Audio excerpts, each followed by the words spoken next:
Yes, indeed, it's the three best matches of the Liga MX weekend. First, it's Monterrey against América. After América's loss in the Clásico Nacional, neither of these teams are undefeated, but both are clear title contenders. Monterrey sitting in first place, América in third. Rayados only seem to be getting better, and while Anthony Martial did start training this week and he could make his debut this weekend, it's more likely we'll see a heavy diet of Sergio Canales pulling the strings, setting up Herman Valderrama, Lucas Ocampos, and the other players who are working well together to get Rayados to the summit of the table. América has some defensive concerns after that 2-1 loss in the Clásico, but the biggest issue heading into this match that I see is trying to replace Alvaro Fidalgo, who's going to miss this match with a knee knock. The Spaniard has been América's most important player over the last several tournaments, and I don't see an obvious fill-in, so how they overcome that absence is going to be key if they're going to get a win on the road in a tough place to play. Next, it's Chivas against Toluca. The Guadalajara side hoped that win in the Clásico Nacional was a breakthrough, but then midweek played a 0-0 draw with Tigres, which is an okay result overall, but showed a lot of the same issues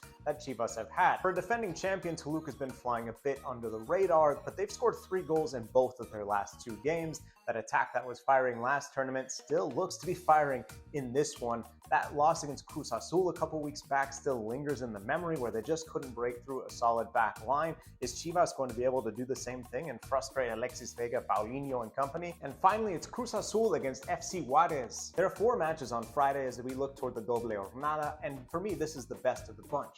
Yes, Cruz Azul will go into the game as the heavy favorite, not only playing at home, but also still being undefeated and having been so difficult to break down because of their defensive solidity. But FC Juarez quietly has had their own solid run. They're undefeated in their last 4, and they've been good at the back as well. That game will be interesting from a tactical standpoint, seeing how both managers try and find the difference with 2 solid back lines on the field. What are you looking forward to most this weekend in Liga MX? Let me know in the comments. Let me know who you're rooting for, and make sure you follow for everything going on in Liga MX. Again, we got more games coming Tuesday, Wednesday, so we'll talk soon.